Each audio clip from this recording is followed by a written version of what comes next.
Dans cette cinquième partie, nous allons voir comment utiliser les fonctions de page dans Excel et VBA.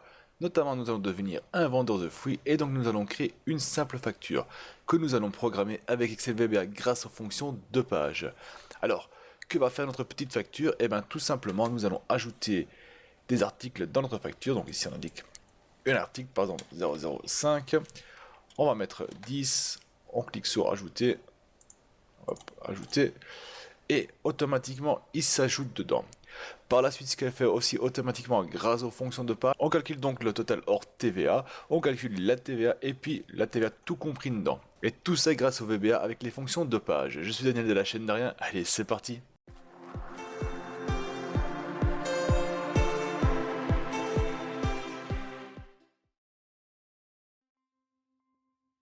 Alors, dans Excel, nous avons l'habitude d'utiliser des fonctions, ou autrement dit, des formules. Et ces fonctions nous permettent, comme leur nom l'indique, d'exécuter des fonctions, mais qui sont déjà préprogrammées dans le programme d'Excel même. Il nous suffit de faire appel à une fonction grâce à son nom, d'indiquer les critères besoins, et par la suite, tout se fait automatiquement. On va prendre un exemple ici.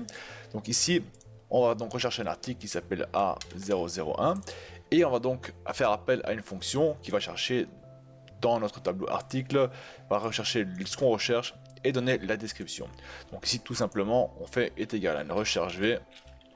Voilà, la valeur recherchée c'est celui-ci au-dessus, point virgule, où ce qu'on va la chercher dans la matrice qui se trouve là.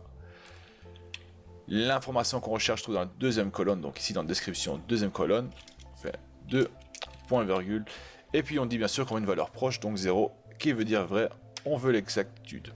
Et là, il nous indique donc citron. Donc il a été chercher cette valeur dans notre tableau article. Donc la première chose que nous allons faire, c'est d'utiliser la fonction de page recherche V, ce qu'on vient de voir donc, et donc chercher l'information dans notre tableau article qui se trouve ici. Donc on va chercher l'article A01, citron, et on va donc la faire indiquer ici dans notre facture dedans. Et donc ici on va faire la même chose que cette recherche V, donc on va aller dans notre bouton, on va mettre en mode création, double clic dessus, on va sur notre bouton et on va d'abord déclarer notre variable. Donc on va dire que hop, on va mettre une information, les variables. Si on sait que ici on place quelques variables dedans, hop, ouais, virgule qu'il faut mettre, et on va donc déclarer une variable dim description article as string, car on va utiliser du texte dedans. Et on va 3 la recherche. Voilà. Quelques informations, parce que par la suite, on va aller voir que notre code sera tellement grand, ça sera un peu bordélique, on risque de se perdre dedans, donc je mets quelques indications. Donc la recherche. Et la recherche, ça va être quoi? Donc là, on va faire notre formule de page, mais en codage VBA. Donc on va dire que description article est égal à quoi? Pour faire une formule de page, on va dire à Excel qu'on veut utiliser une formule de page. Donc on va dire que le worksheet function, donc une fonction de notre page, donc on va utiliser. Et quelle fonction de page qu'on va utiliser? En français, c'est recherche V qu'on va utiliser. Mais comme on sait que dans le langage V, il faut utiliser de l'anglais, et la version anglaise de recherche V, c'est tout simplement VLOOKUP. Voilà, voilà. Et là, donc, de la même façon, on va indiquer, donc, première étape, la valeur ou le critère de recherche, donc qui est dans l'article qui est ici, donc en range K2. La matrice où se trouve notre information, se trouve sous la page article, donc ici, entre B3 et D12. Donc ça, on va devoir l'indiquer ici dedans. Donc on va venir là et on va donc indiquer, donc vu que c'est pas sur la même page que le bouton, il faut indiquer la page où se trouve notre base de données. Donc il faut indiquer que c'est une sheet, donc sur la feuille article, sur le range D3 A, pardon, c'est plutôt B3 à D12. Ici j'ai oublié de fermer par contre, voilà. Alors où se trouve notre information. Vu qu'on veut une description de l'article, elle se trouve dans la deuxième colonne, donc on va indiquer deuxième colonne, et on veut un résultat exact, donc on veut qu'on trouve le résultat exact, donc le critère et la recherche doivent être identiques, donc on met 0. On ferme tout ça, on fait entrer, et donc désormais, quand on va cliquer sur le bouton description article, va avoir l'information qui se trouve ici, dedans, dans la description. On va tourner à notre page ici. Et désormais, donc, on va ajouter l'information de la description dans notre facture qui se trouve ici. Et pour cela, nous allons faire une nouvelle entrée. Hops. Et on va nommer ça ajouter dans la facture. 1, 2, 3. Voilà, voilà. Et cette fois-ci, on fait donc range, c'est la range C10 est égal à description article. Et on va tester cela tout de suite. On va cliquer sur ajouter et on voit que la description s'est placée ici dedans. Si je vais changer ça en A003, je fais ajouter, on voit qu'il change en prune. On va voir si c'est juste. Donc l'article A003, c'est bien la prune. Cela fonctionne nickel. Bien sûr, on aimerait avoir aussi les autres informations dedans. On aimerait mettre le numéro d'article là, le prix unitaire bien sûr. Et cela, nous allons le faire tout de suite. Nous allons donc ajouter 3 variables. Donc dim, on va marquer numéro article, as string aussi, dim prix article, as currency, car ça sera une somme monétaire. Et on va faire la même chose, on va simplement recopier cette formule là, car c'est identique le même, copier, on va venir ici, on va le coller, on va changer ceci, donc là ça devient numéro article, en bas on va enlever prix, article, et la seule chose qu'on va devoir changer, c'est ici, donc le prix se trouve dans la troisième colonne, et le numéro d'article se trouve sur la première colonne. Et on va donc placer où se trouve l'endroit dans notre facture. Donc le numéro d'article, on va commencer, donc c'est range B10 est égal à numéro article, voilà, et dans range D10 on va donc placer le prix article. Et on va tester tout cela. On va cliquer sur entrée et on a donc toute l'information qui rentre dedans. On a ici le numéro d'article, la description et le prix. On va voir si c'est juste. Le prix, c'est bien ça, 2,99, c'est parfait. C'est nickel. Maintenant, on va donc indiquer le nombre encore. On va placer ça ici. On va mettre un 2. On revient dans notre formule, dans l'ajout de facture. Et là, on va donc dire que range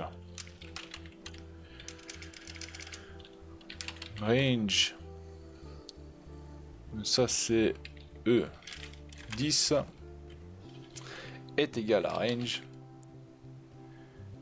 K3. Voilà, voilà.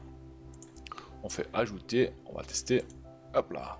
Le nombre est ajouté. Si je mets un 3 dedans, hop, ça se change en 3. Si je mets l'article A002, ça se change en fraise de 50. 3 articles, c'est parfait, ça fonctionne. Désormais qu'on a appuyé sur la touche ajouter, on peut supprimer les entrées qui se trouvent ici dedans. On va faire ça de suite. On va faire que range, et là on va dire que range K2 à K3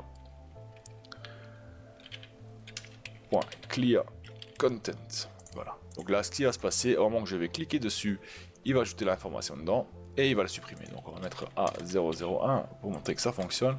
On va mettre un 5, on fait ajouter, ça s'est vidé ici. Et ça s'est ajouté dans notre facture. Désormais, ce qu'on peut encore faire aussi, c'est faire le calcul. Bien sûr, on peut calculer, donc on va calculer le total. Donc on a pris unitaire ici, le nombre, on veut le total qui est là. On va pas faire est égal à ça fois ça. Ça, on ne va pas faire du tout. On va le supprimer, on va faire ça avec du codage VBA. Vu qu'on est occupé avec ça, on vient ici et on dit simplement range F10 est égal à range E10 fois prix U prix article. Voilà. Et on va voir si cela fonctionne. Donc si je fais A001, je mets un seul article dedans, je fais ajouter, c'est bon. Je fais A001, j'en mets 2 dedans, on va voir s'il fait le double. C'est bien ça, il a fait, tout fonctionne nickel. Donc A002, j'en mets 2 dedans. 5 euros, donc 2,50 x 2, ça fait 5 euros, c'est parfait. Cela fonctionne. Mais comme on peut le voir pour l'instant, on peut uniquement indiquer une seule article dans notre facture. Et on aimerait bien en ajouter un peu plus dedans. Donc pour cela, on va créer quelque chose de spécial. On va dire à Excel, voilà, tu sais que tu trouves sur cette page, sur cette ligne-ci, je veux que tu ailles sur la prochaine ligne et que tu indiques automatiquement les informations dans la prochaine ligne. Et ça, on va le faire avec une petite astuce ici. On va venir là, et on va déclarer une nouvelle variable, donc DL qui veut dire dernière ligne. As integer, ce sera un chiffre qu'on aura besoin, un nombre qu'on aura donc besoin. Et ce DL, on va tout simplement l'ajouter ici dedans. Donc on va dire que DL est égal à quoi? Eh ben, est égal à range, on va dire B1000. Et ce qu'on va faire, int XLUp, on va la faire remonter et on prend le numéro de row.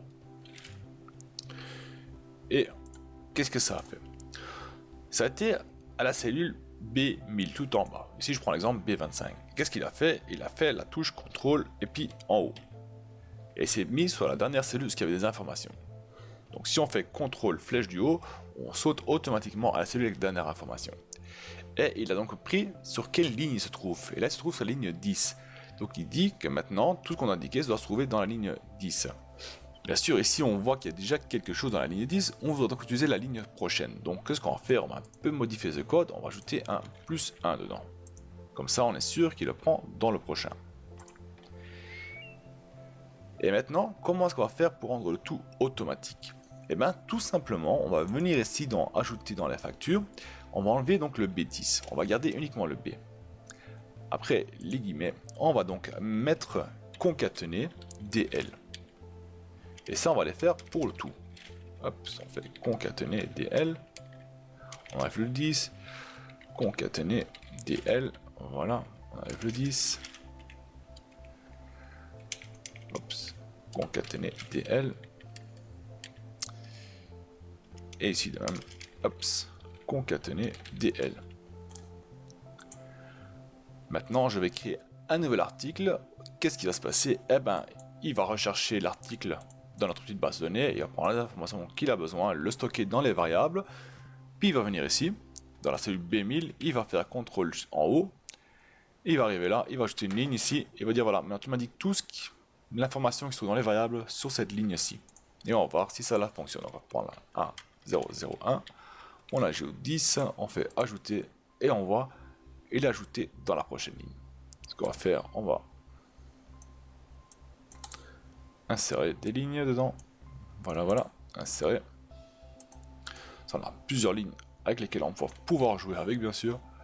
Je vais simplement retirer le fond, voilà, et on va essayer, on va mettre plusieurs, donc on va faire AA01, on ajoute une pièce, voilà, A002, on va ajouter deux pièces, vous voyez, il le fait, il les met l'un en dessous de l'autre, donc A003, 3 pièces, A004, 4 pièces, A005, 5 pièces ajoutées, et on voit qu'il a fait les met l'un en dessous de l'autre. Désormais que nous avons nos informations, nous allons calculer la somme de notre facture. Donc on va calculer combien comporte notre facture ici, on va calculer tout ça pour avoir le prix total hors TVA. Et par la suite, nous allons donc calculer la TVA de 6% et le total TVA tout compris. Pour ça, nous allons utiliser la somme. Nous allons créer une fonction somme, la fonction de page somme. Donc en clair, ce qu'on va faire, est égal à somme, comme on connaît bien. On prend tout ça, hop, et notre résultat qui s'affiche ici dessous. Mais ça, on va le faire en langage VBA bien sûr. Donc ici, on va créer une nouvelle entrée. Hop, ouais, on va dire, et on va la nommer calcul de TVA. Voilà. Et qu'est-ce qu'on va faire ici? Ici, on va dire que, d'abord déclarer une variable, en haut, on va déclarer ici, dim TVA as currency, voilà. On revient en bas et on va dire que TVA est égal à worksheet function. En anglais, le mot sum c'est sum. On ouvre et on va dire où se trouvent nos valeurs. Ici c'est simple, elles se trouvent dans la colonne range f 10 à f disons 16. On ferme encore une fois, voilà.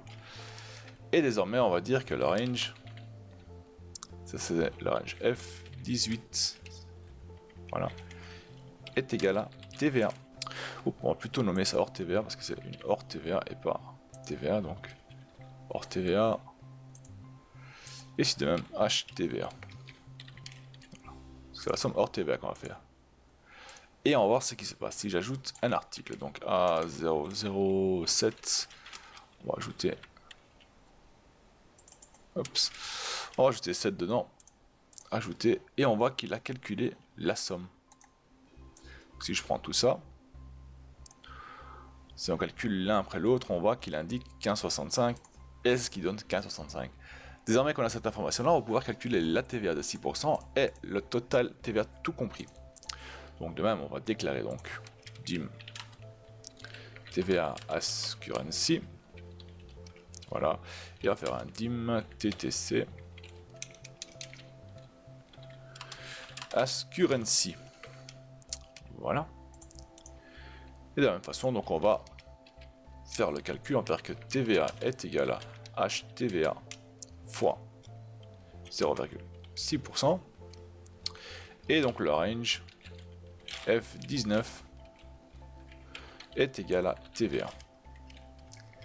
Et bien sûr, le TVA tout compris est égal à TVA, HTVA plus la TVA. Et donc le range F20 est égal à TTC. Et on va voir si cela fonctionne. Je vais supprimer l'entrée qui se trouve là. Je vais la replacer dedans.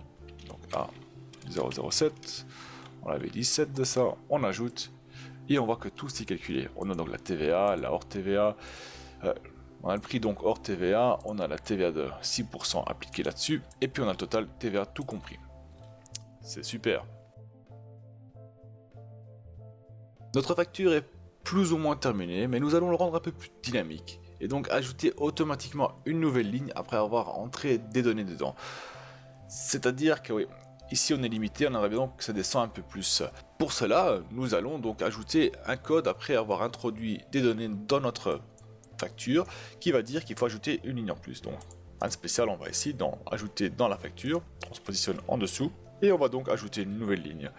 Et ce code c'est assez simple, donc on fait rows, on déclare la ligne qui est donc DL qui va prendre la dernière ligne, plus 1, donc il va dire il faut ajouter un dedans, donc DL plus 1, point, et là on va donc dire entire row, insert, et là il va ajouter une ligne automatique, et on va voir ce qui se passe. Donc si je viens ici, et j'indique donc un nouvel article, donc A008, et je vais en ajouter 8 dedans, qu'est-ce qui va se passer? On fait ajouter, et on voit qu'il a ajouté une ligne dedans. Si on crée un nouvel article, donc le A009, on en ajoute 9 dedans, on fait ajouter, paf, on voit, il en ajoute encore une autre dedans. Par contre, on voit quelque chose qui est assez bizarre, c'est que les chiffres qui s'indiquent là ne sont pas justes, parce que 9 fois 1,99 ne fait pas 15,65. En fait, on a vu que notre formule de TVA, donc tout ce qui se trouve dans le TVA, descend en bas, mais bien sûr, on a indiqué dans notre formule qu'il faut placer le tout dans le F19, dans le F20 et dans le F18, qui reste donc ici. Donc ça c'est faux, on ne peut pas faire ça, on doit corriger cette erreur là. Donc comment est-ce qu'on va faire ça? On sait on sait l'emplacement de base. Donc on sait que normalement, la totale hors TVA, la TVA et la TVA tout compris se trouvent dans la cellule. On sait que cela se trouve dans F18, 19 et 20. Donc. Et on sait qu'on a un certain nombre d'articles. Donc on peut dire que quand un article est ajouté, eh ben, il faut descendre l'endroit où se trouve l'information, parce qu'il faut placer notre hors TVA et notre TVA et TVA tout compris de une cellule vers le bas aussi. Et comment est-ce qu'on va faire ça? Eh bien on va simplement déterminer un calcul, on va calculer le nombre d'articles qu'il y a dans la colonne B, et ça on va la majorité à ce qui se trouve ici. Donc comment on va faire ça? On va créer donc une nouvelle variable qu'on va nommer dim nombre article as integer. Et on va venir ici et on va ajouter quelque chose. On va dire que le nombre article est égal à worksheet function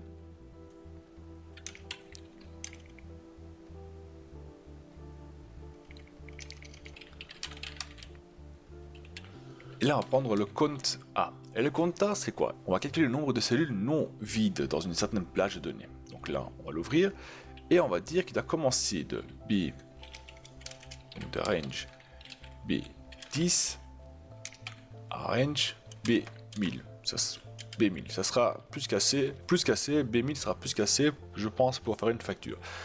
Si vous pensez avoir plus de 1000 entrées d'articles dans une facture, vous mettez plus bien sûr, hein, mais je pense que 1000 sera bien assez. Et on ferme cela. Donc désormais, on sait le nombre d'articles qu'on va avoir. Donc il va venir ici, hein, et il va voir combien de cellules n'est pas vide. Ici, il va dire il y a 9 cellules qui ne sont pas vides ici. Et on va dire qu'il faut commencer dans la cellule F18. Et puis, il faut faire un offset, il faut faire un décalage. Et le décalage va être quoi? Eh bien, le décalage va être ce qu'on a calculé ici dans le nombre d'articles. Donc on va calculer le nombre d'articles qu'il y a dedans. Si on a 9, ben, il faut décaler l'emplacement où on doit placer la totale hors TVA de 9 vers le bas. Donc on va faire offset. Donc le row, ça veut dire le nombre de lignes qu'on va faire un offset, qu'on va décaler. Et là, on indique donc nombre articles. Donc ce qu'on a programmé ici en haut. On ferme. Et ça, on va faire le même pour les autres. Donc on fait point offset nombre articles. Voilà. Et le dernier aussi, point. Et donc aussi autre chose qu'on va faire, vu qu'on va agrandir l'un après l'autre les lignes, et ben le calcul qu'on va faire, il va pas pouvoir se faire. À un moment donné, on va sortir du champ de calcul, donc on va le rendre dynamique aussi. On va revenir notre hors TVA. Et ça, on va simplement le remplacer par et concaténer DL. Car il va prendre la ligne qu'il a besoin. Et donc on va ajouter un article, donc le A001, on va mettre une pièce dedans. Voilà, on fait ajouter. Et on voit qu'il a ajouté donc un 69, 10 cents de TVA et un 79 total TTC. On va ajouter le nouvel article, le 2, deux pièces dedans, ajouter, il le fait bien. C'est parfait, on voit qu'il descend parfaitement vers le bas. C'est super, on va encore ajouter un article A003. 3 pièces, voilà, le A004, on ajoute 4 pièces dedans, le A005, 5 pièces, le A006, 6 pièces ajoutées, le A007, 7 pièces, et le A008, 8 pièces dedans, on va ajouter. Donc il calcule bien tout ça. On voit qu'il fait tout ce qu'on demande de faire, c'est parfait, c'est ce qu'on veut. Alors, je sais que vous allez me poser cette question, c'est pourquoi je vais déjà vous répondre. Oui, il est possible de contrôler si un article existe déjà et d'ajouter le nombre et non une nouvelle ligne avec cet article déjà dedans. Pour cela, nous allons utiliser donc les boucles que nous avons vues dans la partie précédente. Donc, on va ouvrir notre code et on va donc faire ici quelque chose de nouveau. On va donc ajouter, hop, nouvelle entrée, hop, on va dire rechercher si déjà présent. Voilà. Et comment on va faire notre boucle? On va dire que for ligne Et la ligne elle commence, est égale à, elle commence à 10. To DL. DL, je vous rappelle, il va chercher à le nombre de lignes qu'il a besoin. Donc DL, je vous rappelle, il va à la dernière ligne plus 1. Donc là, on a dit que d'ici à là, donc jusqu'ici en fait, parce qu'il y a un vide dedans, d'ici à là, tu vas me chercher si le numéro ici existe dedans. C'est ce qu'on va faire. Donc on va venir notre code, voilà. Et on va donc faire if range, et là on dit le critère qui se trouve ici, donc range K2 est égal à range B et ligne 10. Alors, donc si c'est le cas, donc si dans cette rangée ici, il trouve la même critère qu'elle a, on va ajouter le nombre ici dedans. Qu'est-ce qu'on va faire? Donc 10. On fait range E et ligne, parce qu'on veut la même ligne bien sûr, où se trouve, est égal à range E et ligne plus range K3. Qu'est-ce qu'on veut encore aussi? On veut que la range F et ligne est égal à la range E et ligne fois le range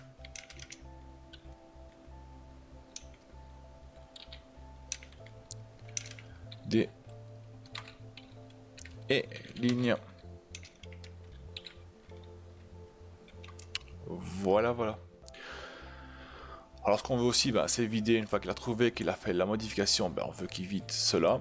Et on va le faire, donc range K2 à K3 clear content. Voilà. On fait le end if et on fait next ligne.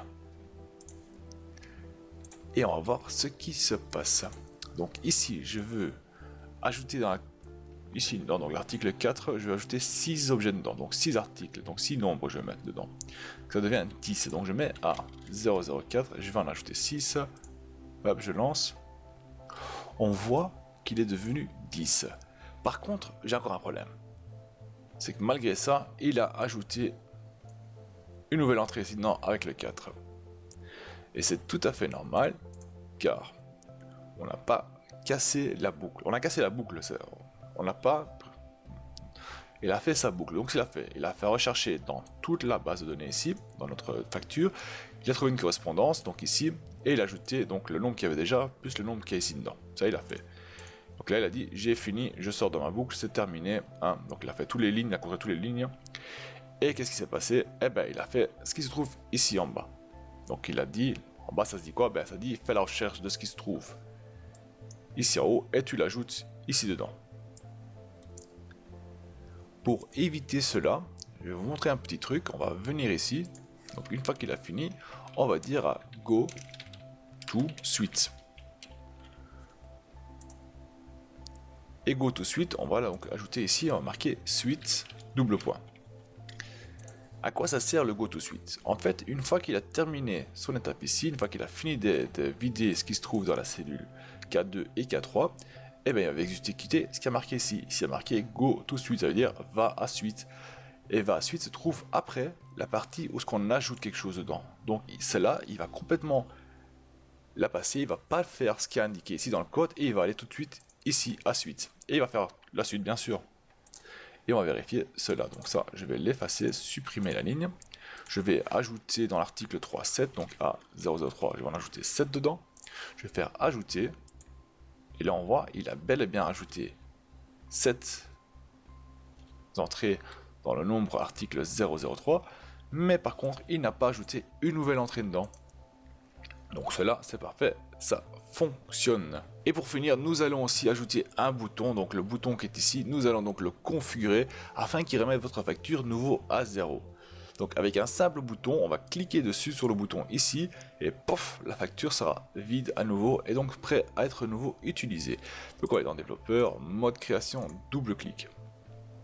Et là, on va faire quoi? On va avant tout créer une nouvelle variable, donc dim nombre,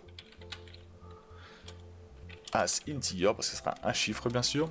Et donc on déclare le nombre, puis ce qu'on va faire, c'est venir ici, on va se taper quelque part en B1000, et on va faire donc venir vers le haut. Ainsi on sait dans quelle ligne on se trouve désormais. Donc on sait qu'on va devoir supprimer de la ligne B10 à B16.